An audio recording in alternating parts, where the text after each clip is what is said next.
Firman. Bapa di surga, kami bersyukur bahwa dalam kebaktian ini kami mendapatkan kesempatan, kebebasan untuk membaca, untuk mendengar, untuk mempelajari, untuk merenungkan sebagian firman Tuhan. Kami sekali lagi mohon supaya Engkau hadir, memimpin, mengarahkan, memberkati penyampaian dan penerimaan firman. Tolong Kamu dalam menyampaikan, berikan kekuatan jasmani, pikiran, suara, berikan pengurapan, berikan kata-kata, berikan apapun yang dibutuhkan supaya firman disampaikan dengan baik, dengan benar, dan dengan sejelas-jelasnya. Dan kami bungkus dengan kuasa dan pekerjaan Roh-Mu, karena tanpa itu semua sia-sia. Dan tolong kami semua dalam mendengar, berikan kami hati yang terbuka, kesegaran, konsentrasi, terang. Dan Tuhan tolong kami mengerti, dan setelah kami mengerti berikan kami ketundukan, supaya bukan hanya kami percaya, tetapi semua kami mau menjadi pelaku dan pelaksana firman. Bagaimanapun sukarnya firman ini untuk dilaksanakan. Kami sadar setan pasti bekerja dalam setiap acara firman, dan kami mohon kekuatkan semua kami menghadapi godaannya dan terangnya dalam bentuk apapun. Dan juga listrik dan semua peralatan yang kami pakai, tolong Tuhan jaga supaya semuanya berjalan baik dalam sepanjang acara firman, bahkan dalam sepanjang kebaktian. Terima kasih Bapa, dalam nama Yesus kami berdoa. Amin. Saudara, ini adalah kali yang keempat dan yang terakhir kita membahas perikop ini, Lukas 9 ayat 22 sampai dengan 27. Tetapi kalaupun saudara tidak ikut perikop pembahasan session 1, 2, 3, tidak terlalu jadi masalah, karena ini tetap bisa dimengerti. Saudara, kita baca seluruh teksnya ya, Lukas 9, 22 sampai dengan 27. Tapi yang kita bahas hanya yang warna biru, yaitu 2 ayat yang terakhir ya. Dan Yesus berkata, anak manusia harus menanggung banyak penderitaan dan ditolak oleh tua-tua, imam-imam kepala dan ahli-ahli Taurat, lalu dibunuh dan dibangkitkan pada hari ketiga. Katanya kepada mereka semua, setiap orang yang mau mengikut aku, ia harus menyangkal dirinya, memikul salibnya tiap hari, dan mengikut aku. Karena barang siapa mau menyelamatkan nyawanya, dia akan kehilangan nyawanya. Tetapi barang siapa kehilangan nyawanya karena aku, ia akan menyelamatkannya. Apa gunanya seorang memperoleh seluruh dunia, tetapi ia membinasakan atau merugikan dirinya sendiri?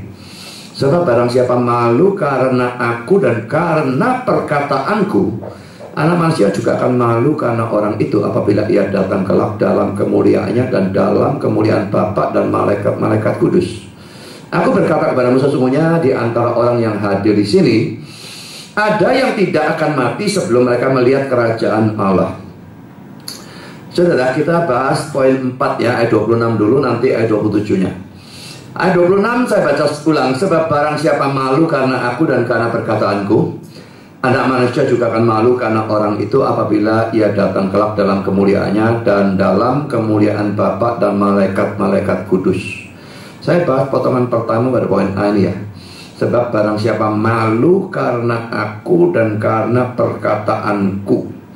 Saudara, malu karena aku. Aku di sini jelas Yesus kan ya. Ini sangat memungkinkan khususnya untuk orang-orang Yahudi pada saat itu. Karena apa saudara? Karena orang-orang Yahudi secara umum mempunyai pandangan bahwa Mesias akan datang sebagai raja duniawi yang perkasa, penuh dengan kemegahan, dan akan membebaskan mereka dari penjajahan Romawi. Dari mana pandangan ini muncul, saya tidak habis pikir apa urusannya dengan Romawi dan sebagainya. Tetapi pokoknya itu pandangan mereka pada zaman Yesus.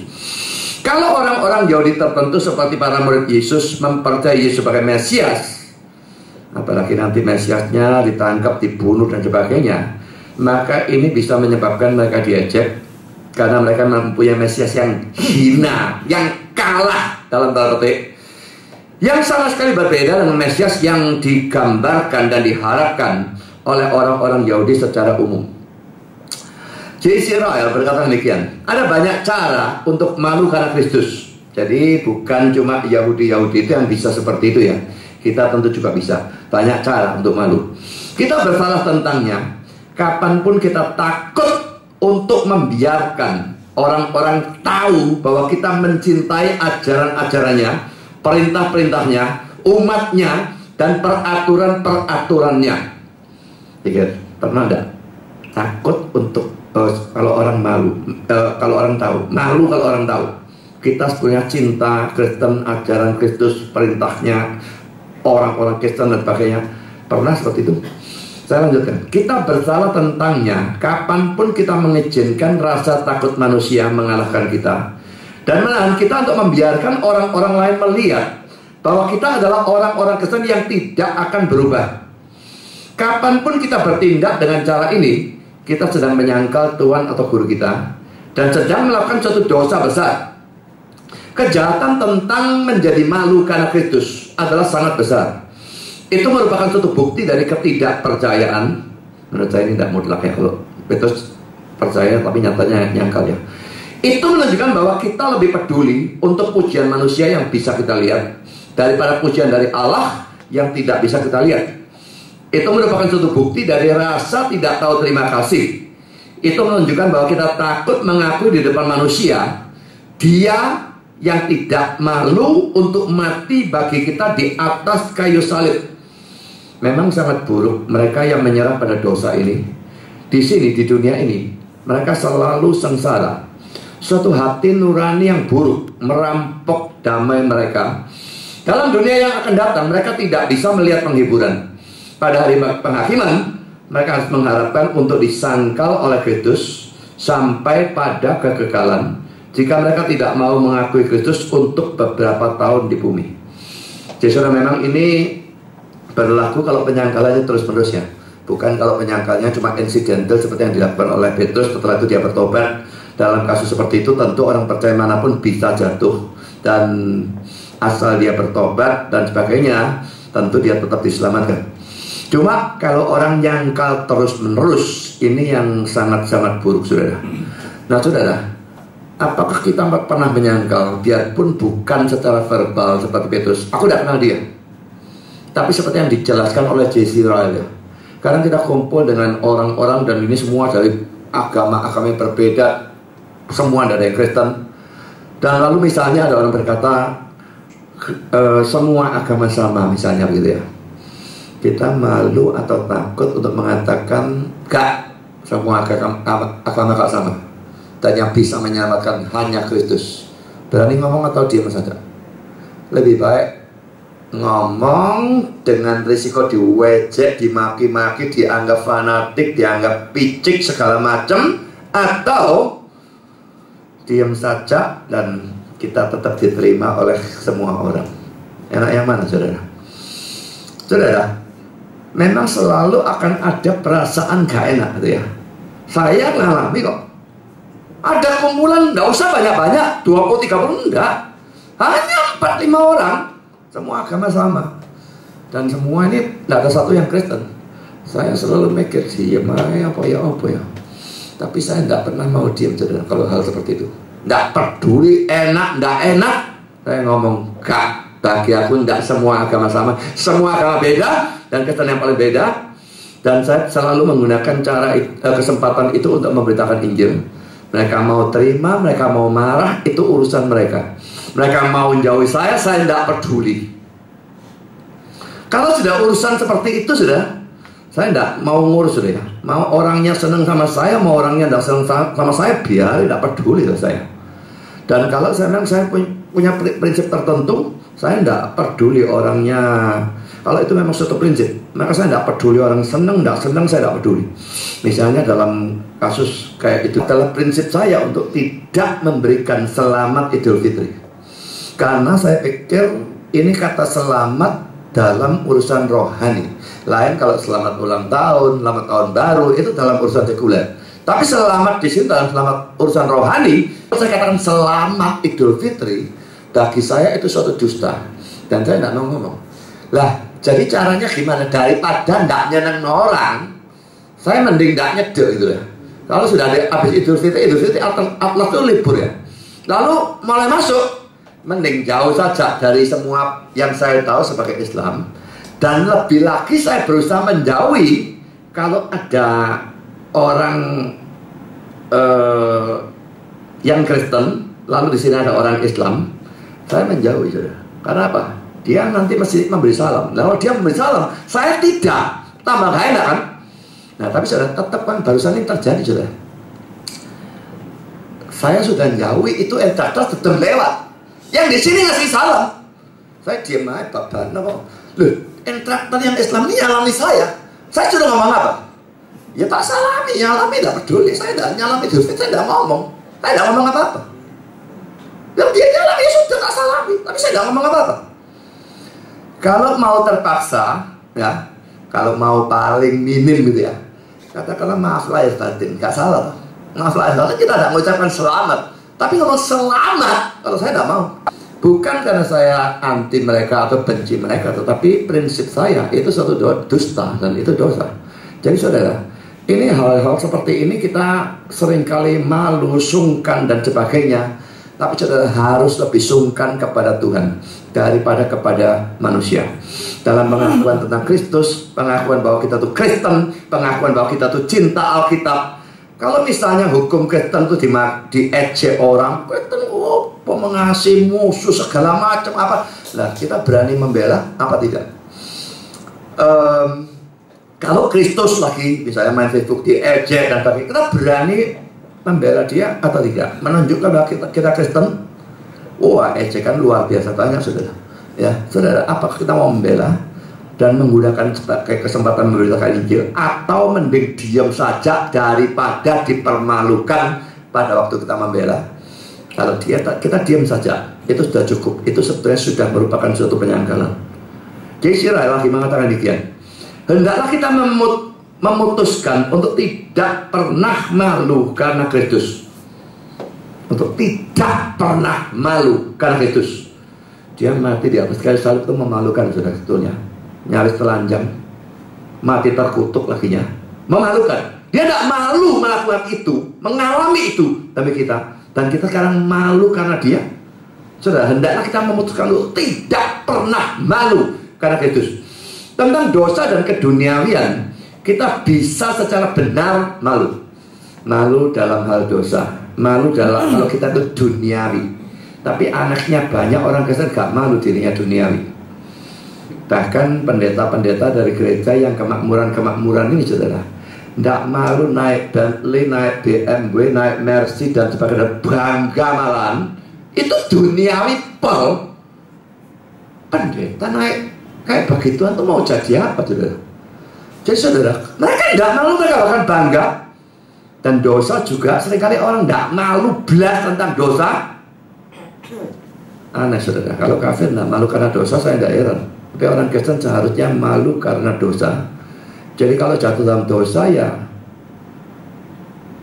tidak usah ditunjukkan orang, tidak usah diceritakan orang.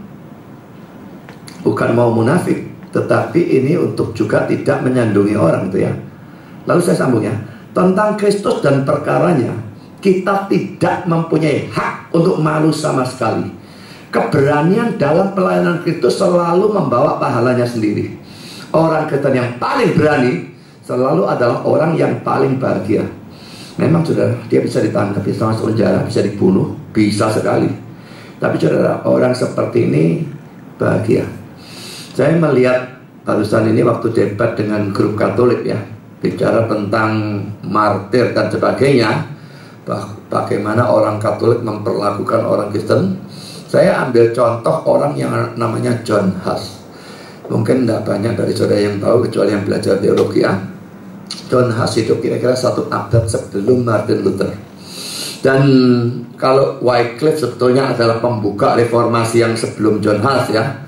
Lalu orang kedua sebetulnya John Huss, baru Martin Luther. Martin Luther yang betul-betul dobrak dan pakukan 95 tesis dan sebagainya itu. Tapi John Huss tergolong tokoh dan dia orang yang berani. Dia dipanggil dan diberikan jaminan keamanan. Tapi saudara, akhirnya dia ditangkap dan dia dihukum mati dengan dibakar. Pendem sakit ini bakar. Dan tidak ada teriakan kesakitan atau apapun dari dia. Tapi suatu pujian kepada Tuhan. Betul-betul orang yang berani mati. Dan saya tidak habis pikir ya, orang bisa nekat seperti itu tuh gimana ya. Mana orang dibakar itu, wah, sakitnya itu memang biarpun sebentar ya. seperti pilot Yordania yang tempo hari dibakar ICE itu, saya lihat videonya dan saya time itu cuma sekitar 30-40 detik. Setelah itu dia ambruk lah, dan ambruk ya sudah pasti sudah habis lah. Memang sedikit 30-40 detik, tapi mungkin rasanya kayak berabad-abad, dan itu sakit yang bukan main. Begitu api nyala, wah, teriak-teriak tidak karu-karuan. Tapi ini Jonas tidak ada teriakan, tidak ada apa. Dia memuji Tuhan. Polikarp itu juga waktu mau dibakar, dia memuji Tuhan dan baginya bersyukur kepada Tuhan. Berdoa, dia bersyukur boleh mati untuk Yesus. Orang anggap saya berani. Tapi kalau saya dibandingkan mereka, saya tidak yakin saya ada 1/100-nya dari mereka. Tapi saudara, orang yang paling berani adalah orang yang paling bahagia. Dia tidak akan takut apapun. Kalau kita takut, rasanya tidak enak. Tapi kita berani, itu semua akan hilang, semua yang tidak enak. Saya lanjutkan dengan poin B. Potongan kedua yang akan saya bahas dari ayat 26. Anak manusia juga akan malu karena orang itu, apabila ia datang kelak dalam kemuliaannya dan dalam kemuliaan Bapa dan malaikat-malaikat kudus. Sudah bandingkan ayat 26b ini ya dengan ayat paralelnya di dalam Matius 16 ayat 27. Sebab anak manusia akan datang dalam kemuliaan Bapaknya diiringi malaikat-malaikatnya. Pada waktu itu ia akan membalas setiap orang menurut perbuatannya. Saudara, ayat ini atau potongan ayat ini jelas sekali bicara tentang kedatangan Yesus yang kedua kalinya. Ini hal yang pertama yang akan saya bahas. Saudara, dalam menyangkal diri atau memikul salib, mau mengakui Kristus dan sebagainya yang memungkinkan kita dianiaya, ditangkap, disiksa, dibunuh, penting mutlak bagi kita memandang, mengarahkan mata ke depan pada kedatangan Yesus yang kedua.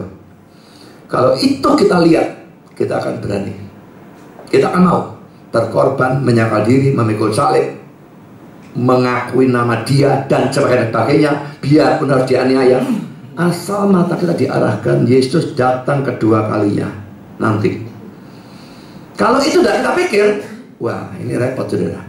Maka kita mau nyangkal diri, mau mikul salib, mau mengakui Dia dengan risiko ditangkap, disiksa, kita akan mundur saja, tak bela nih, mandek saja ikut Kristus. Jadi saudara, memandang pada kedatangan yang kedua, biarpun kita tidak tahu itu kapan, biarpun itu terjadi nanti setelah kita mati, tidak peduli saudara. Tapi itu adalah saat kita akan dimuliakan. Dan pada saat itu bukan hanya rohnya, kalau kita sudah mati jangan masuk surga rohnya, tapi itu bangkitkan tubuhnya, dengan tubuh seluruh diri kita itu dimuliakan. Jadi itu sesuatu yang harus kita arahkan mata kita kepadanya, pandang terus pada waktu ada tantangan semacam demikian. Poin yang kedua saudara, dalam ayat paralelnya ini ada kata-kata ia akan membalas ya.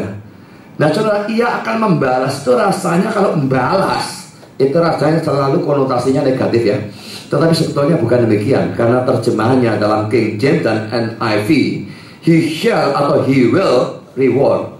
Ia akan memberi upah sebetulnya. Jadi ini bisa positif, bisa negatif sebetulnya. Jadi ini menunjuk kalau secara positif pada pahala, dan itu tergantung perbuatan kita. Nah saudara ingat ya, pahala di surga memang tergantung perbuatan. Jadi jangan ini dikacau balaukan dengan masuk surganya. Kalau masuk surganya memang hanya tergantung beriman atau tidak beriman. Titik, sola fide, hanya iman. Kita tidak percaya perbuatan punya andil apapun untuk membawa kita masuk surga. Tetapi saudara, pahala atau tingkat di surga itu tergantung kehidupan kita. Jadi kalau kita sudah beriman, banyak ketaatan, banyak pelayanan, banyak kasih, dan pakai banyak pengorbanan, maka kita punya pahala yang tinggi.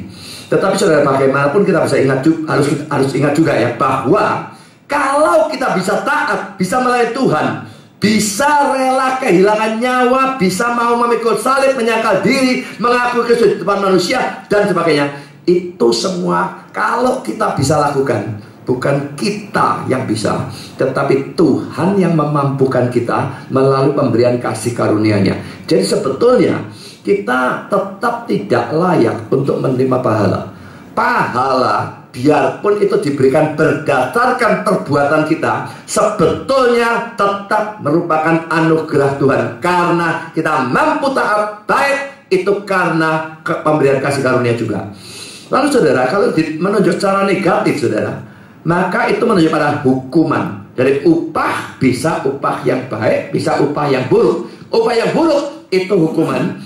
Dan ada yang menganggap bahwa ayat ini hanya menunjuk, memang ada yang menganggap hanya menunjuk pahala saja, tapi ada yang menganggap bahwa ayat ini menunjuk pada dua-dua, baik pada pahala maupun pada hukuman. Memang kesannya kalau upah positif talk, ya, kalau terjemahan Indonesia membalas negatif talk. Jadi ada memang orang yang menafsirkan ini hanya positif saja yang dibicarakan, tapi ada yang menganggap bahwa ayat ini menunjuk upah itu bisa positif, bisa negatif. Jadi bisa pahala positif, bisa hukuman negatif. Ya saudara, ini sesuatu selalu harus kita pikirkan. Pada waktu Yesus datang kedua kalinya, maka akan terjadi pemberian pahala dan pemberian hukuman. Kita memang kalau percaya Kristus, maka urusan masuk surga itu sudah tidak usah dipikirkan. Kita yakin hal itu. Tetapi saudara, berapa besar pahalanya? Di sana saudara pakai mahkota dari seng yang naik, atau dari perak, atau dari stainless steel gitu ya, atau dari emas, atau dari emas yang bertatakan berlian. Saya tidak tahu nanti pahala itu bagaimana bentuknya, karena yang di surga itu semua beda dengan yang di sini. Jadi kalau dikatakan pahala dan sebagainya, itu cuma gambaran untuk dunia ini. Tapi sebetulnya bagaimana kita tidak tahu. Tapi yang jelas, pahala memang ada. Perbedaan pahala itu juga ada. Jadi saudara, kita mesti perhitungkan hal seperti itu juga. Biarpun kita berbuat baik bukan untuk mendapatkan pahala, tapi pada waktu kita berbuat baik, memang pahalanya itu ada. Biarpun berbuat baik itu terjadi karena kasih karunia Tuhan, tetapi pahalanya memang tetap ada. Saudara, saya akan kutip kata-kata Norval Galdenhuys yang berkata demikian. Sekalipun Yesus akan masuk pada zaman penderitaan dan kematian, seperti yang baru saja ia ramalkan, ia memberitakan dengan sama jelasnya bahwa akhirnya ia akan dinyatakan dalam kemuliaan dengan Bapa dan makhluk-makhluk surgawi yang kudus atau malaikat sebagai pemenang akhir, dan akan muncul sebagai hakim ilahi dari dunia. Bandingkan Daniel 7:13 dan Matius 26 ayat 64. Maka ia, orang yang dimuliakan, akan memutuskan nasib kekal dari semua. Dan mereka yang telah menolak dia melalui cinta pada dunia dan kehormatan mereka sendiri, kesenangan atau kenyamanan mereka sendiri, dan apapun yang lain, akan menerima penghukuman sebagai bagian yang mereka pilih sendiri. Dan Yesus tidak bisa mengharapkan apapun kecuali kata-kata yang menyedihkan. Aku tidak pernah mengenal kamu. Saudara, kalau saudara memang tidak pernah bisa nyangkal diri, selalu menyelamatkan diri, selalu tidak mau pekul salib, selalu tidak mau ngaku Yesus, dari Yesus saudara tidak bisa harapkan apapun kecuali kata-kata dalam Matius 7 itu, aku tidak pernah mengenal kamu, enyahlah daripadaku kamu sekalian pembuat kejahatan. Saudara, Galdenhuys memberikan dua ayat referensi. Saya akan bacakan. Yang Daniel saya bacakan dengan ayat 14-nya. Daniel 7:13-14. Aku terus melihat dalam penglihatan malam itu, tampak datang dengan awan-awan dari langit seorang seperti anak manusia. Datanglah ia kepada yang lanjut usianya itu. Yang lanjut usianya itu pasti Bapa, yang anak manusia itu pasti Yesus.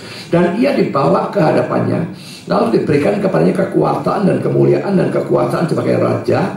Maka orang-orang dari segala bangsa, suku bangsa dan bahasa mengabdi kepadanya. Kekuasaannya ialah kekuasaan yang kekal, yang tidak akan lenyap, dan kerajaannya ialah kerajaan yang tidak akan musnah. Jadi Yesus di sini ditunjukkan sebagai orang yang ditinggikan. Memang digambarkan sebagai anak manusia. Mengapa seperti anak manusia? Mengapa bukan betul-betul anak manusia? Mengapa seperti? Ini perjanjian lama. Yesus sebagai manusia itu belum ada. Jadi jangan bilang manusia Yesus kekal, itu sama sekali salah. Yesus tidak ada sebagai manusia dalam zaman perjanjian lama. Ya, tapi ini seolah-olah saja seperti anak manusia. Tapi penekanannya, dia itu dimuliakan. Lalu Matius 26 ayat 64. Jawab Yesus, engkau telah mengatakannya. Akan tetapi aku berkata kepadamu, mulai sekarang kamu akan melihat Anak Manusia duduk di sebelah kanan yang Maha Kuasa dan datang di atas awan-awan di langit. Jadi saudara, Yesus yang menubuatkan dia akan ditangkap, disiksa, disalib, mati hina. Tapi dia juga secara sama menubuatkan, secara sama pastinya dia akan bangkit. Dan di sini dia bicara kedatangannya nanti yang kedua kalinya. Kalau kematiannya, penyiksaannya semua sudah terjadi, kebangkitan sudah terjadi, apakah yang ini bakalnya tidak terjadi? Saudara, dia akan datang untuk kedua kalinya. Kita tidak tahu kapan, tetapi dia akan datang untuk kedua kalinya. Kalau dia datang, siapkah saudara?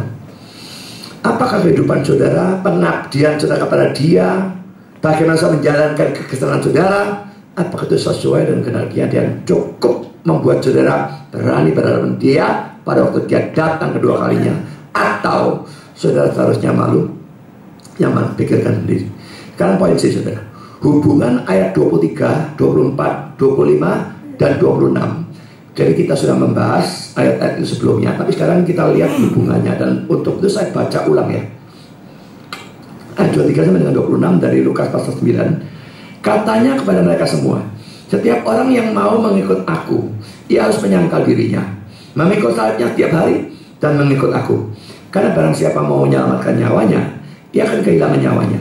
Tapi barang siapa kehilangan nyawanya karena aku, ia akan menyelamatkannya. Apa gunanya seseorang memperoleh seluruh dunia, tapi ia membinasakan atau merugikan dia sendiri? Sebab barang siapa malu karena aku dan karena perkataanku, Anak Manusia juga malu karena orang itu, apabila ia datang kelak dalam kemuliaannya dan dalam kemuliaan Bapa dan malaikat-malaikat kudus. Saudara, jelas ada hubungan yang sangat dekat antara tidak malu karena Yesus dan karena firman-Nya, dan memikul salib di dalam ayat 23, dan juga dengan kehilangan nyawanya dalam ayat 24.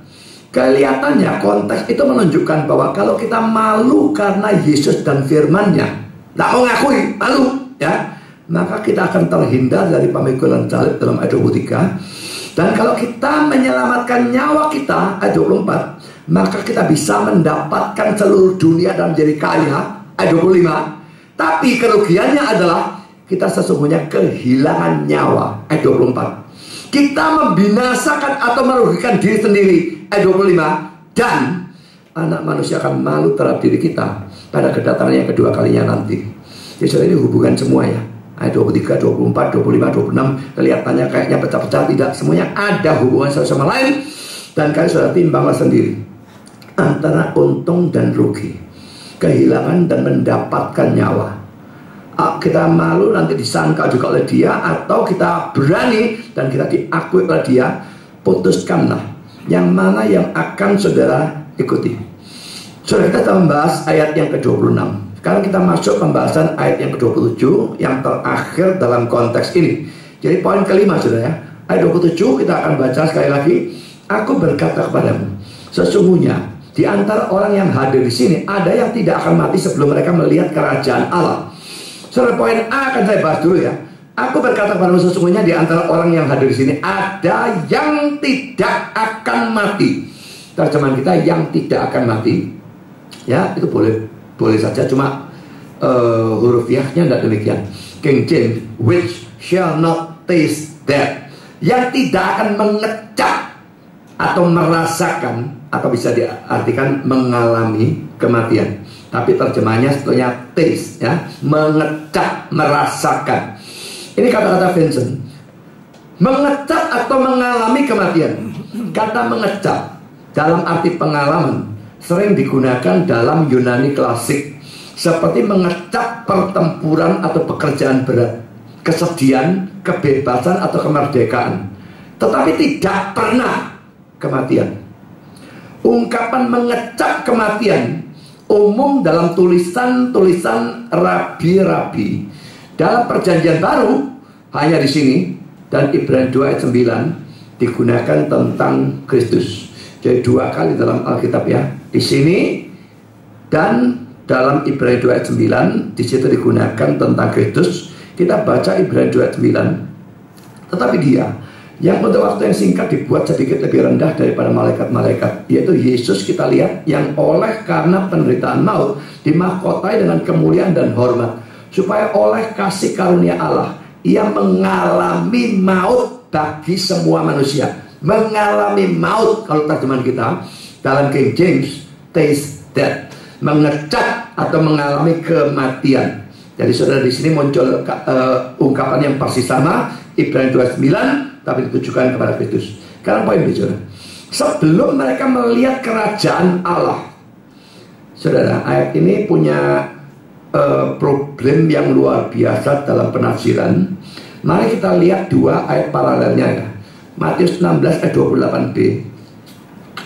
Sebelum mereka melihat anak manusia datang sebagai raja dalam kerajaannya. Kalau yang Lukas, sebelum mereka melihat kerajaan Allah, tidak terlalu kelihatan itu sebagai kedatangan Yesus yang kedua ya.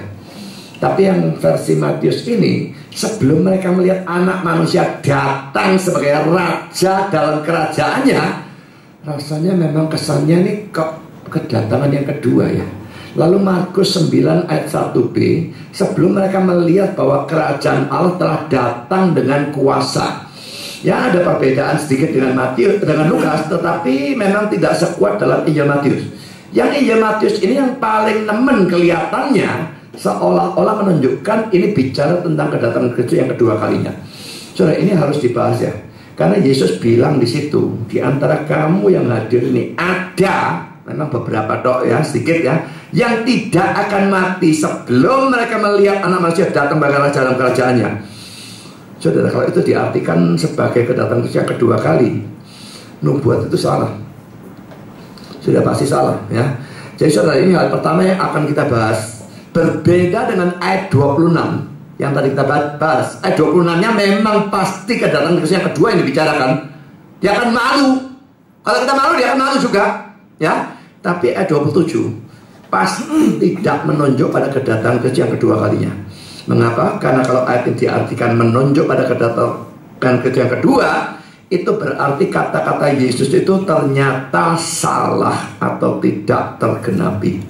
Nah saudara, kalau kita mengatakan seperti itu, apakah kita hanya mencocok-cocokkan Alkitab?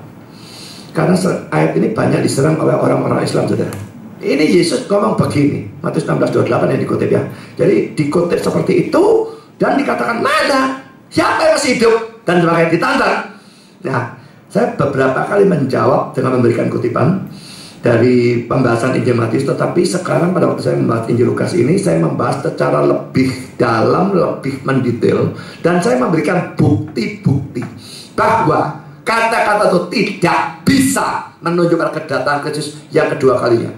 Nah saudara, kalau kita menjawab itu tidak menunjukkan kedatangan yang kedua, mereka bilang, kamu nyocok-nyocokkan Alkitabmu jelas kontradiksi kok. Alkitabmu jelas salah. Kamu cuma cocok-cocokkan saja. Saudara, apa jawaban yang kita berikan kalau kita dituduh mencocok-cocokkan Alkitab? Ada dua jawaban yang akan saya berikan kalau orang bilang seperti itu. Pertama saudara, orang yang mempercayai Alkitab memang harus menafsir dengan menyesuaikan dengan ayat-ayat yang lain. Setiap ayat yang kita tafsir harus disesuaikan dengan semua ayat yang lain yang ada hubungannya, supaya semuanya menjadi harmonis dan jangan tabrakan satu sama lain. Orang-orang yang anti Alkitab melakukan sebaliknya. Mereka sengaja menafsir sedemikian rupa sehingga terjadi sebanyak mungkin kontradiksi.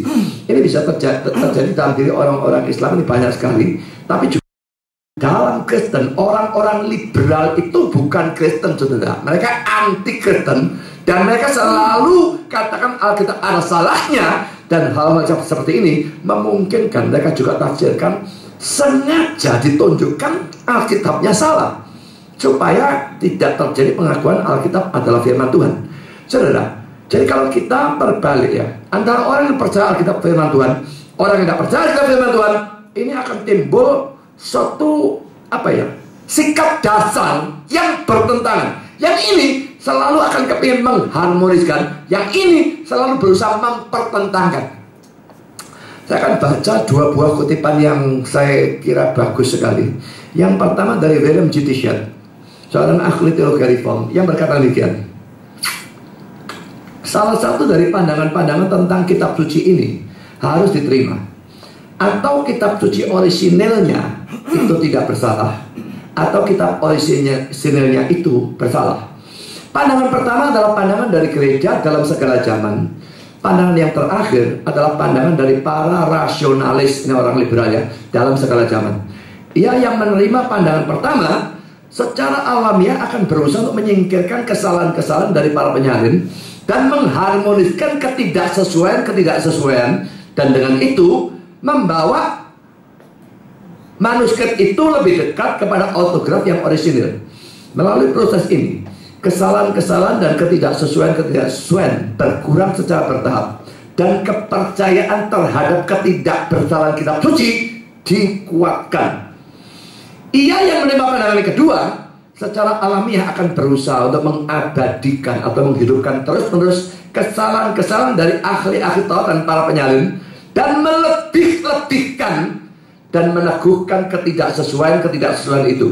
Melalui proses ini, kesalahan-kesalahan dan ketidaksesuaian bertambah secara bertahap, dan ketidakpercayaan kepada ketidakbersalahan kitab suci dikuatkan. Dan pikirkan ya, kalau saudara punya pandangan dasar yang benar, lalu menempuh sikap yang benar, akhirnya makin lama makin benar, makin kuat kepercayaan itu. Tapi kalau sikap dasarnya sudah salah, biasanya ini yang terjadi. Tambah lama tambah salah, tambah lama tambah salah, tambah lama tambah sesat, dan sebagainya. Kalau dia katakan saudara, orang yang memang percaya Alkitab ada salahnya atau ada banyak salahnya, berusaha mencari dan dikatakan melebih-lebihkan. Saudara, salah satu yang paling konyol, yang konyol banyak ya. Tapi salah satu yang paling konyol adalah saudara kata Bahtera Nuh gitu ya. Sebetulnya kata Bahtera Nuh dan juga kata tabut perjanjian itu sebetulnya kata yang dipakai itu sama di dalam bahasa Ibrani-nya. Dikatakan, Bahtera Nuh panjangnya ratusan meter, berapa ratus haftam, pokoknya itu ratusan meter lebar dan tinggi ya. Tapi di kitab lain, tabut. Nah, kata Ibrani sama, dipikul 4 orang. Ini kan gak masuk akal, itu ratusan meter dipikul 4 orang gimana? Yang satu ngomong Bahtera, yang satu ngomong tabut. Biarpun kata Ibrani sama, konteksnya kalau orangnya bukan idiot, mestinya bisa melihat sebetulnya konteksnya gak cocok belas, gak podo sama sekali. Tapi saudara, itu dianggap sebagai suatu kontradiksi, konyol yang luar biasa. Jadi saudara, ini sesuatu yang harus kita pikirkan ya. Kalau kita datang pada Alkitab, pikiran nomor satu apa? Presuppositionnya itu siapa? Anggapan yang awal ini apa? Kita percaya Alkitab itu firman Tuhan, tidak mungkin salah. Memang itu hanya untuk autografnya. Kalau manusia ada salah, tapi itu dari manusia kita bandingkan, berusaha tahu apa autografnya, dan kita berusaha buangi kesalahan-kesalahan. Memang kesalahannya ada kalau manuskrip, tapi kita pikirkan autografnya tidak salah, kita akan berusaha buang kesalahan di sini. Makin lama makin yakin Alkitab itu benar, tidak ada salah, firman Tuhan dan sebagainya. Tapi kalau kita datang dengan pemikiran Alkitab ada salah, ini kata tabrakannya, ini salah, ini salah. Kalau sudah baca bukunya William Buckley, bolak-balik saudara, ini tidak cocok, ini Lukas salah, ini tidak cocok, ini Matius salah. Saya enaknya kalau ngomong. Dan saudara, itu membuat dia makin lama makin punya kecenderungan, Alkitab memang salah. Kepercayaan itu makin dikuatkan. Kepercayaan sesat sudah ada dari awal, makin dikuatkan. Kepercayaan benar dari awal, makin dikuatkan juga. Jadi saudara, hati-hati. Sikap awal pada waktu datang dan belajar Alkitab itu luar biasa penting. Seorang reform yang lain, E.J. Young, mengatakan demikian. Adalah sesuatu yang benar bahwa jika kita mulai dengan anggapan bahwa Allah ada dan bahwa Alkitab adalah firman-Nya, kita akan ingin untuk dipimpin dalam seluruh pelajaran kita oleh apa yang kitab suci katakan. Juga adalah sesuatu yang sama benarnya bahwa jika kita menolak anggapan dasar dari kekristenan ini, maka kita akan sampai pada hasil yang bermusuhan terhadap kekristenan yang bersifat supranatural. Jika seorang mulai dengan anggapan dari orang yang tidak percaya, ia akan berakhir dengan kesimpulan dari orang yang tidak percaya. Jika sejak awal kita telah menolak bahwa Alkitab adalah firman Allah, atau jika kita secara sadar atau tidak mengubah klaim atau tuntutan dari kitab suci, kita akan sampai pada suatu posisi yang sesuai dengan titik awal kita. Ia yang mulai dengan anggapan bahwa kata-kata dari kitab suci mengandung kesalahan tidak akan pernah, jika ia konsisten, sampai pada pandangan bahwa kitab suci adalah firman yang tak bersalah dari Allah yang hidup dan kekal. Sebaliknya, ia akan menyimpulkan dengan suatu posisi yang sesuai dengan titik awalnya. Jika seseorang mulai dengan manusia, ia akan berakhir dengan manusia. Semua yang mempelajari Alkitab pasti dipengaruhi oleh anggapan dasarnya. Sesuatu yang luar biasa penting kata-kata. Dua kata-kata dari Wells Dishart dan I.G. yang dua-dua itu searah dan dua-dua penting. Kalau datang pada Alkitab, selalu mesti punya anggapan dasar, dan ini menentukan saudara mengarah kemana. Ada anggapan dasar ketiga mungkin ya, gak ngurus firman banda. Mungkin ada yang seperti itu. Ya mungkin nyampe di tengah-tengah pergi kemana. Tapi pokoknya kan tidak benar. Tidak harus yang seperti ini. Yang di sana semua salah kabeh. Jadi kalau sama pandangan ketiga, pandangan keempat, saya tidak ngurus. Pokoknya tidak datang dengan suatu kepercayaan dasar Alkitab firman Allah, tidak mungkin salah. Jangan terlalu berharap sudah dapat kebenaran, saudara. Tidak bisa itu. Jadi kita semua harus datang dengan pemikiran Alkitab asli itu tidak ada salah. Kalau manuskrip memang sudah ada salah penyalinan, apalagi penterjemahan, itu pasti sudah ada kesalahan. Dan itu berusaha kita cari dan kita luruskan. Kita berusaha menebak manuskrip asli atau autograf itu bagaimana. Yang itu pasti tidak ada salah. Jadi saudara, kalau kita memang mencocok-cocokkan, salahkah? Tidak ada yang salah, saudara. Pada waktu nafsir memang harus mencocok-cocokkan. Kalau kita tafsir begini dan ternyata nabrak yang lain, loh, yang mesti diganti tafsirannya, tidak bisa. Atau ayat itu yang diganti, atau ayat ini diganti. Pokoknya tidak boleh ada dua atau lebih ayat yang tabrakan. Jadi itu dituduh mencocok-cocokkan. Kalau mulai saya menganggap itu firman Tuhan yang tidak boleh bertentangan, maka saya harus menafsirkan secara harmonis antara ayat yang satu dengan ayat yang lain. Ya, itu jawaban yang pertama. Karena poin kedua, saudara, ada argumentasi yang sangat kuat untuk mendukung bahwa kata-kata ini tidak menuju pada parusia atau kedatangan Kristus yang kedua kalinya. Ini saya kutip kata-kata dari Leon Morris atau dari buku tafsiran Tyndale yang berkata demikian. Tidak jelas apa arti kedatangan kerajaan Allah dalam konteks ini. Sebagian mempertahankan bahwa Yesus sedang menuju pada parusia dan bahwa ia salah. Tetapi ini tidak cocok dengan bahasa atau kata-kata yang digunakan. Jika beberapa atau sebagian tidak akan mati sebelum kurung buka atau sampai, jadi kata sebelum bisa terjemahkan sampai, seperti dalam GNB itu saya kira Good News Bible ya. Kata Yunani heos an. Peristiwa yang dipertanyakan secara implisit kelihatannya adalah bahwa mereka akan mati setelahnya, yang adalah mustahil tentang parusia. Berarti maksudnya Yesus bilang ada yang tidak akan mati sebelum atau bisa terima sampai kerajaan Allah itu datang. Implisit mereka akan mati setelah itu. Sampai sini mereka hidup masih belum mati. Implisit mereka akan mati setelahnya. Loh, kalau ini diartikan parusia atau kedatangan Kristus yang kedua, loh, masa orang mati setelah itu kan tidak bisa. Ini sudah habis semua, game over kabeh. Jadi saudara, ini tidak mungkin menunjuk pada parusia atau kedatangan Kristus yang kedua kalinya. Norval Gallenhuys mengatakan demikian, kurang lebih sama ya. Juga ia tidak memaksudkan kedatangannya dan penghakiman akhir, karena kata-kata sesungguhnya tidak akan mengecap atau merasakan kematian sampai secara implisit bisa menunjukkan bahwa beberapa orang yang akan melihat penyataan atau wahyu tentang penguasaan ilahi bagaimanapun akan mati, dan ini tidak bisa terjadi setelah kedatangannya ya. Jadi kedatangan Allah, kerajaan Allah, mereka masih hidup beberapa, tapi mereka akan mati setelahnya, implisit begitu. Jadi ini tidak mungkin parusia atau kedatangan Kristus yang kedua, karena mati setelah itu akan konyol. Sekarang poin kedua, saudara. Jadi saya sudah membuktikan ya Tidak bisa kata-kata diartikan menunjuk pada kedatangan Yesus yang kedua kalinya. Kita bukan mencocok-cocokkan. Memang ayat itu sendiri asal dipelajari secara sungguh-sungguh menunjukkan tidak mungkin Yesus bicara tentang kedatangan kedua. Ayat 26 dia memang bicara tentang kedatangan kedua. Ayat 27 tidak. Itu jelas.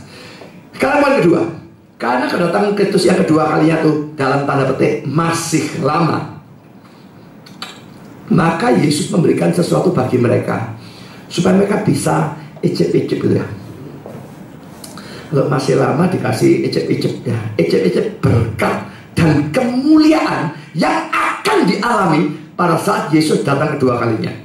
Dan icip-icip itu berupa ada di antara mereka yang tidak akan mati sebelum melihat Yesus datang sebagai Raja dalam kerajaannya.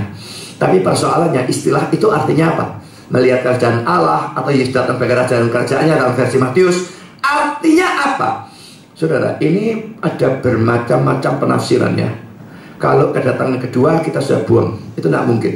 Ya, biarpun ya ada saja orang sinting-sinting yang tafsir seperti itu, tapi itu mustahil dibuang, sudah kita buktikan. Tapi lalu kita artikan apa? Masih ada bermacam-macam penafsiran, saudara. Pertama, penafsiran satu ini, yang nomor satu ini sangat populer ya sebetulnya. Kata-kata itu dianggap menunjuk pada transfigurasi, pemuliaan atau perubahan bentuk atau perubahan rupa yang dialami Yesus persis dalam konteks setelah ini. Kita sekarang bahas Lukas 9, 22-27. Ayat 28 sampai 36 itu transfigurasi yang Yesus dimuliakan di atas gunung bertemu dengan Musa dan Elia. Ya. Jadi dianggap kata-kata dalam ayat 27 menunjuk pada pemuliaan Yesus di atas gunung, di mana mukanya berubah dan sebagainya. Orang itu yang terima ini banyak saudara ya.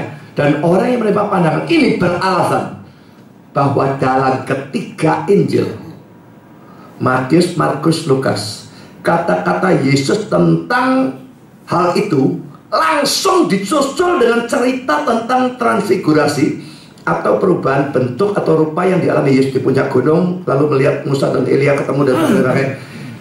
Semua tiga Injil bicara itu. Ayat yang kita bahas ini langsung disambung dengan cerita tentang pemulihan dan gunung. Jadi nggak bisa tidak yang Yesus maksudkan kerajaannya datang dan sebagainya itu bicara tentang transfigurasi.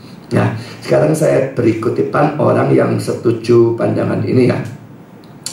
Kata-kata ini ditafsirkan dengan dua cara. Sebagian orang berpikir bahwa kata-kata itu berarti mereka tidak akan mati sampai mereka melihat gereja Kristus ditegakkan atau didirikan dan diteguhkan di bumi. Ini adalah suatu penjelasan yang sangat tidak memuaskan. Saya tidak ngerti kenapa J.C. Ryle mengatakan ini suatu pandangan yang sangat tidak memuaskan. Ya, tapi karena dia punya pandangan lain, ya, lalu dikatakan pandangan yang benar kelihatannya adalah pandangan yang menghubungkan ayat itu dengan transfigurasi dalam kurung perubahan bentuk atau rupa dan menghormati penglihatan kerajaan yang mulia yang diberikan oleh transfigurasi sebagai penggenapan dari janji dari ayat ini. Ini adalah pandangan dari Jerome, Hilary, Chrysostom, Theophylact, dan banyak lagi. Saya tidak melihat orang-orang yang cukup terkenal tentunya. Ya, Jerome agak terkenal, tapi ya Chrysostom juga, tapi ini bukan orang-orang yang terlalu bagus menurut saya. Lalu saudara, tafsiran dari orang lain lagi, Bible Knowledge Commentary. Penjelasannya ditemukan dalam peristiwa yang mengikutinya. Transfigurasi atau perubahan bentuk atau rupa. Ini tafsiran dia tentang Matius 16:28. Jadi yang mengikuti Matius 17 ayat 8. Lalu The Bible Exposition Commentary juga tafsirannya dalam Injil Matius ya. Dia berkata pernyataan ini akan digenapi dalam 1 minggu pada gunung dari transfigurasi atau perubahan bentuk atau rupa, digambarkan dalam pasal selanjutnya. Juga Wilmington Bible Handbook tafsiran tentang Injil Matius 16 ayat 28 mungkin menuju pada transfigurasi pasal 17 ayat 1 dan 2. Saudara, apa keberatannya dengan penafsiran ini?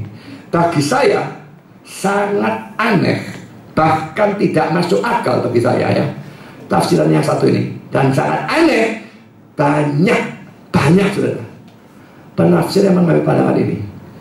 Lah, tidak masuk akalnya pandangan ini apa? Transfigurasi itu terjadi sekitar 1 minggu setelah Yesus mengucapkan kata-kata tadi. Bisa dilihat dari Matius 17 ayat 1 dan Lukas 9 ayat 28. Ini mungkin akan kita bahas pada kali yang akan datang. Kelihatan ya, cuma beda 1 minggu setelah Yesus ucapkan kata-kata. Dan dari kata-kata Yesus dalam ayat 27 ini ya, yang mengatakan di antara orang yang hadir di sini ada yang tidak akan mati sebelum. Ada tuh sedikit sebetulnya. Berapa? Beberapa. Dari banyak orang, beberapa dong. Jadi cuma sedikit yang masih hidup. Loh, lah seminggu lagi mati semua. Tinggal sedikit yang masih hidup. Itu tidak masuk akal sama sekali. Mayoritas dari mereka mestinya sudah mati baru peristiwa itu terjadi. Jadi tidak masuk akal belas, saudara, kalau itu menjadi pada suatu peristiwa yang terjadi hanya 1 minggu setelah itu. Juga Knox Chamberlain, dosen saya, itu menambahkan bahwa peristiwa transfigurasi itu juga tidak mungkin disebut kedatangan Yesus. Apanya yang datang? Mau dia naik gunung? Bukan datang, bukan apa. Sekarang saudara, tafsir yang kedua. Tafsir yang kedua ini saya cari, saya tidak bisa dapatkan orang yang pegang tafsiran ini. Tapi dulu waktu saya membahas Injil Matius, saya masukkan dalam buku saya Injil Matius, mestinya saya dapatkan orang yang punya tafsiran kedua ini. Saya cari lagi tidak ketemu ya. Makanya kalau saya pakai kutipan-kutipan tuh enaknya kalau kutipan langsung nyari gampang tuh ya. Tapi kalau tidak dikutip orangnya yang ngomong siapa, orang nyari gak ketemu sekarang. Tapi ada pasti, karena dulu saya berikan. Lalu tafsir kedua mengatakan kata-kata Yesus itu menunjuk pada penglihatan Yohanes di Pulau Patmos. Ya, Yohanes melihat Yesus dalam Wahyu 1, 9-16. Yesusnya bersinar yang mata kayak matahari, apa semacam-macam ya. Nah, saya memang tidak bisa menemukan kembali ya, tapi ada, cuma memang sangat-sangat jarang. Dan karena itu saya cari dari manapun saya tidak bisa menemukan. Saudara, kalau itu menunjuk pada penglihatan di Pulau Patmos, memang pada saat itu mungkin hanya Rasul Yohanes yang tertinggal atau masih hidup di antara mereka. Itu akhir abad pertama, mati semua sudah, mungkin tinggal Rasul Yohanes dok. Jadi cocok ada some ya, yang masih hidup pada saat itu sedikit, jadi cocok masih kalau itu. Tapi keberatannya tetap ada, yaitu bisakah penglihatan seperti itu disebut sebagai kedatangan anak manusia sebagai raja dalam kerajaannya? Kok rasanya agak aneh gitu ya. Jadi ini keberatan dalam pandangan kedua. Sangat jarang sehingga saya tidak bisa menemukan, tapi ada. Sekarang poin C, saudara. Kalau ini pandangan yang mayoritas ya. Kata-kata Yesus menunjuk pada kematian, kebangkitan, kenaikan Yesus ke surga, turunnya Roh Kudus. Bahkan ada yang menambahkan pemberitaan Injil kepada dunia atau bangsa-bangsa lain. Saya akan berikan tafsiran Calvin tentang Matius 16:28, di mana dia berkata demikian. Dengan kedatangan dari kerajaan Allah, kita harus mengerti manifestasi dari kemuliaan surgawi yang Kristus mulai buat pada kebangkitannya, dan yang belakangan ia buat dengan lebih penuh dengan mengirimkan Roh Kudus dan dengan pelaksanaan dari mujizat-mujizat. Karena oleh permulaan-permulaan itu ia memberi umatnya suatu cicipan dari pembaharuan dari kehidupan surgawi. Pada waktu mereka mengerti pada bukti-bukti yang pasti dan tak diragukan bahwa ia sedang duduk di sebelah kanan Bapa. Jadi saudara, Calvin jelas memilih pandangan yang ketiga ini. Dia ada bicarakan kematian memang, tapi kebangkitan, naik surga, dia turunkan Roh Kudus dan sebagainya, pelaksanaan mujizat. Pelaksanaan mujizat pasti oleh murid-murid dan sebagainya pada waktu mereka pegang Injil ya. William Erickson juga pandangan ini, dia berkata demikian. Jelas ayat 26 dan ayat 27 harus bersama-sama. Ini maksudnya Injil Lukas pasal 9 ya. Jika ayat 26 mempunyai hubungan dengan suatu kejadian yang besar dalam sejarah penebusan, yaitu kedatangan Kristus yang kedua kalinya, ayat 17 tidak bisa dengan benar menunjukkan suatu peristiwa yang sepenuhnya berbeda dalam karakternya. Berbeda sih berbeda, tapi bukan sepenuhnya berbeda dalam karakternya. Itu pandangan dia. Dalam suatu pernyataan yang mengejutkan dan penting, karena itu ada kata-kata, aku berkata kepadamu sesungguhnya ya, Yesus menganggap seluruh keadaan pemuliaan dari kebangkitannya sampai pada kedatangannya yang kedua sebagai suatu unit, suatu kesatuan. Dalam ayat 26, ia menunjuk pada perwujudan atau penyempurnaan akhirnya. Dalam ayat 27, pada permulaannya. Jadi bukan berbeda total secara karakter, beda. Yang satu menunjuk pada penyempurnaan akhir, betul-betul kedatangan kedua, ayat 26. Tapi ayat 27, dia menunjuk pada permulaannya. Nanti ini semua dianggap satu unit. Jadi yang satu bicara akhirnya, puncaknya, yang satu bicara awalnya. Saya lanjutkan kata-kata Henderson. Ia sedang berkata bahwa beberapa dari mereka kepada siapa ia berbicara, lihat ayat 23, akan menjadi saksi-saksi dari permulaan itu. Mereka akan melihat kerajaan Allah, artinya mereka akan menjadi saksi-saksi dari manifestasinya yang hebat, kedatangannya dengan kuasa. Markus 9 ayat 1. Ini paling mungkin berhubungan dengan kebangkitan yang mulia dari Kristus, suatu tindakan kuasa. Yang 10-18b, Roma 1 ayat 4, 1 6 ayat 14. Kedatangannya kembali dalam diri roh pada hari Pentakosta, pada waktu para pengikut Kristus akan menerima kuasa.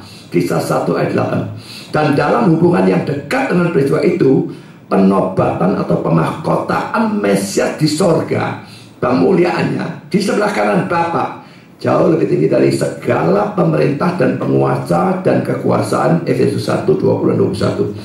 Saya tidak memberikan semua intervensinya, saya bisa lihat sendiri. Saya berikan satu saja, Markus 9 ayat 1 ya. Katanya lagi kepada mereka, aku berkata padamu, sesungguhnya di antara orang yang hadir di sini ada yang tidak akan mati sebelum mereka melihat kerajaan Allah telah datang dengan kuasa. Jadi dia kata-kata yang ditekankan menunjukkan bahwa memang datang dengan kuasa, karena mereka bersaksi ya, orang yang sepercaya setelah Yesus naik ke surga bersaksi dengan manifestasi hebat, mujizat dan sebagainya, makanya datang dengan kuasa. Itu cocok katanya dia. Ini tafsiran Henderson. Sekarang Matthew Henderson ya, mereka melihat kerajaan Allah pada waktu roh dicurahkan, ya, pada waktu Injil diberitakan kepada seluruh dunia dan bangsa-bangsa dibawa kepada Kristus olehnya. Mereka melihat kerajaan Allah menang atas bangsa-bangsa non-Yahudi dalam pertobatan mereka, dan atas bangsa Yahudi dalam penghancurannya. Jadi dia katakan bangsa Yahudi dalam penghancurannya berarti dia mencakup penghancuran Yerusalem. Tapi tentunya termasuk tafsiran selanjutnya. Jadi orang ini agak gabungkan tafsiran ketiga dan tafsiran keempat. Nanti kita akan belajar tafsiran keempat. Karena saudara Albert Barnes berkata demikian, untuk menguatkan hati mereka, ia meyakinkan mereka bahwa sekalipun kerajaannya sekarang kabur dan dihina atau direndahkan, sekalipun ia, Yesus ya, dibuang dan tak dikenal, tetapi saatnya sudah dekat. Pada waktu ia akan dipandang dengan suatu cara yang berbeda, dan kerajaannya akan diteguhkan dengan kuasa yang besar. Itu tidak bisa menunjuk pada akhir dari dunia, dan di sana tidak ada kebutuhan untuk menunjukkannya pada kehancuran Yerusalem. Jadi dia tidak setuju akhir zaman, dia tidak setuju kehancuran Yerusalem tahun 70 Masehi. Dia setuju yang lain. Artinya jelas adalah sampai mereka akan melihat kerajaanku, yaitu gerejaku. Sekarang kecil, lemah, dihina, sangat diperbesar, diteguhkan dan menyebar dengan kecepatan dan keluasan yang besar. Semua ini tercapai atau tergenapi. Memang ya, zamannya Yesus gereja kan kecil sekali, cuma berapa sih? 11 murid, berapa perempuan, berapa lagi, sedikit. Tapi mulai Pentakosta itu cepat sekali ya. Semua rasul-rasul ini kecuali Yudas hidup untuk melihat keajaiban-keajaiban pada hari Pentakosta. Beberapa dari mereka, khususnya Yohanes, melihat bangsa Yahudi tersebar, bait suci dihancurkan, Injil diteguhkan di Asia, Roma, Yunani, dan di bagian besar dari dunia yang dikenal. Agak aneh ya, di atas dia mengatakan ini tidak menunjuk pada kehancuran Yerusalem. Di bawah dia mengatakan bangsa Yahudi tersebar, bait suci dihancurkan, ini kehancuran Yerusalem. Dia percaya tercakup atau enggak? Rasanya kok kontradiksi. Saya berikan keberatan terhadap pandangan ketiga, biarpun ini pandangan populer termasuk Calvin, Hendrickson percaya ini, orang-orang hebat banyak percaya ini, tetap ada keberatannya, biarpun keberatannya bisa dijawab ya. Sekalipun peristiwa kematian Yesus sampai Pentakosta, kalau sampai Pentakosta ya, terjadi lebih kurang cuma setengah tahun. Kalau tadi itu 7 hari sudah ya, yang pemulihan di atas gunung. Ini lebih lama memang, setengah tahun setelah Yesus mengucapkan Lukas 9:27 atau Matius 16:28. Dan pada waktu itu sudah ada yang mati memang, Yudas Iskariot sudah mati. Tapi yang mati baru 1 atau mungkin ada lagi yang lain-lain selain murid-murid yang 12 itu ya. Rasanya kok nggak cocok ya dengan Lukas 9:27 atau Matius 16:28 yang secara implisit menunjukkan yang tersisa itu cuma beberapa, sedikit. Yang mati yang banyak, mestinya mayoritas. Setengah tahun mayoritas mati. Itu rasanya kok nggak masuk akal. Jadi biarpun setengah tahun rasanya nggak cocok. Tetapi bagaimanapun ini merupakan pandangan mayoritas penafsir. Dan karena beberapa penafsir menggabungkan, jadi bukan cuma kebangkitan, kenaikan, lalu turunnya Roh Kudus, tetapi juga penginjilan kepada semua bangsa digabungkan dalam pandangan ini, maka pandangan ini menjadi memungkinkan. Kalau penginjilan digabungkan, nanti Rasul Yakobus dipenggal dalam Kisah Rasul 12 dan terus mati semua rasulnya mati syahid kecuali Yohanes toh. Jadi saudara, ini memungkinkan memang, dan ini pandangan yang paling populer. Tapi saudara, pandangan keempat saudara, kata-kata Yesus dianggap menuju pada kehancuran Yerusalem pada tahun 70 Masehi. Keberatannya saya berikan dulu ya, saya belum berikan kutipan orangnya, saya berikan keberatannya dulu. Peristiwa ini memang terjadi kurang lebih 40 tahun. Tahun 70 Masehi, Yesus kan 30-an ya. Kalau Adam Clark berkata 43 tahun, saya tidak tahu dari mana itu. Mestinya Yesus sekitar, ya bisa lah ya, 30, 27 bisa. Karena kita tidak tahu Natal yang pertama itu kapan ya. Kurang lebih 40 tahun setelah Yesus mengucapkan Lukas 9:27 atau Matius 16:28. Sehingga 40 tahun ya masuk akal saudara, yang mati banyak. Waktu mereka ikut Yesus, kalau mereka sudah umur 30 atau 40 tahun lagi mereka umur 70-80 sudah mati, pasti memungkinkan. Tapi persoalannya, bisakah kehancuran Yerusalem disebut sebagai kedatangan anak manusia sebagai raja dalam kerajaannya? Aneh rasanya? Nah sekarang mari kita baca komentar dari novel Golden House. Saya dulu tidak pernah baca komentar orang ini karena komentarnya tentang Injil Lukas. Waktu dulu saya bahas teks ini, saya bahas dalam Matius. Saya bahas pakai komentar-komentar tentang Injil Matius. Tapi novel Golden House dalam komentar tentang Injil Lukas memberikan komentar yang menurut saya sangat bagus dan sangat kuat untuk mendukung pandangan yang keempat. Nah, ini kata-kata dia cukup panjang sudah ya. Sang juru selamat menyatakan dengan penekanan bahwa beberapa dari mereka yang sedang mendengar dia pada saat itu akan melihat suatu penyataan atau wahyu yang hebat tentang pemerintahan kerajaan Allah dari Allah, tentang pemerintahan kerajaan dari Allah sebelum mereka mati. Perhatikan bahwa Tuhan berkata di sana hanya akan ada beberapa ya. Jadi ini berarti bahwa kebanyakan dari para pendengarnya akan sudah mati sebelum penyataan atau wahyu khusus tentang pemerintahan ilahi itu terjadi.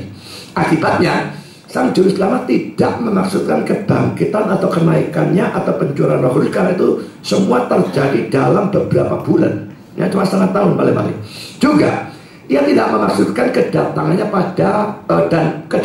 dan penghakiman akhir, karena kata-kata sesungguhnya tidak akan mengecap dan merasakan kematian sampai titik-titik secara implisit bisa menunjukkan bahwa beberapa orang yang akan melihat penyataan wahyu tentang penguasaan ilahi bagaimanapun akan mati, dan ini tidak bisa terjadi setelah kedatangannya. Jadi Tuhan menunjuk pada suatu peristiwa khusus yang akan terjadi pada suatu masa di mana generasi yang hidup pada saat itu mau mati, mau lewat. Seluruh generasi hampir semuanya lewat gitu ya.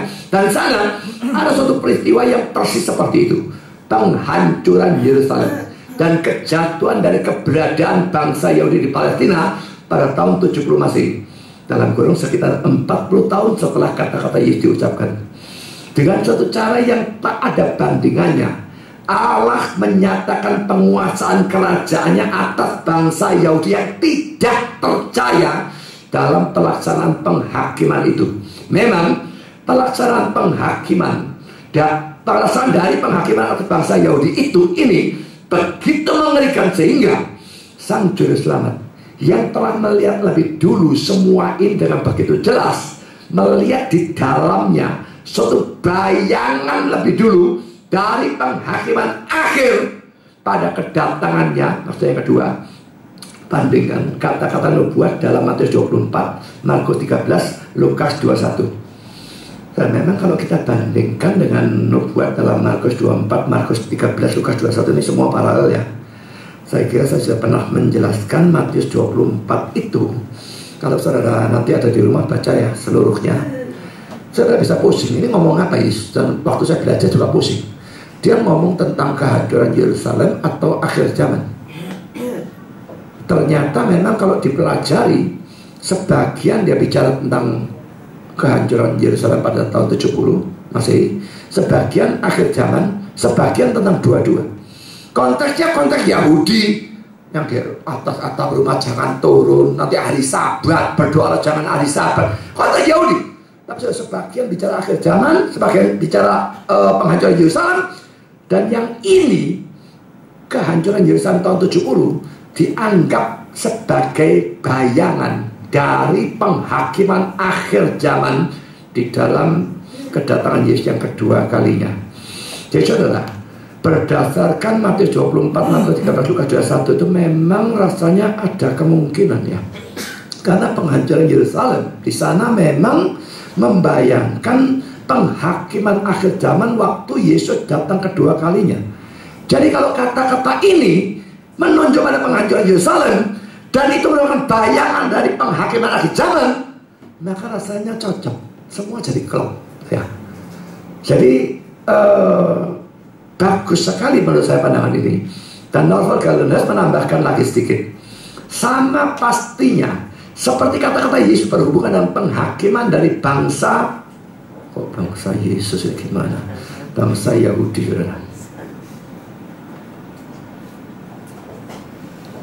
Saya ulang, sama pastinya seperti kata-kata Yesus berhubungan dengan penghakiman dari bangsa Yahudi digenapi, begitu juga pastinya kata-katanya berkenaan dengan penghakiman akhir pada kedatangan yang kedua akan digenapi.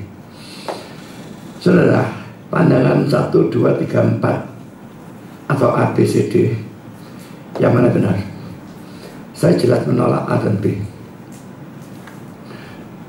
Saya memungkinkan, saya sendiri paling condong kepada D sebetulnya. Pandangannya Norval Galileus ini bagus sekali menurut saya. Sebelum saya membaca pandangan dia atau komentarnya dia, saya mungkin memilih yang C.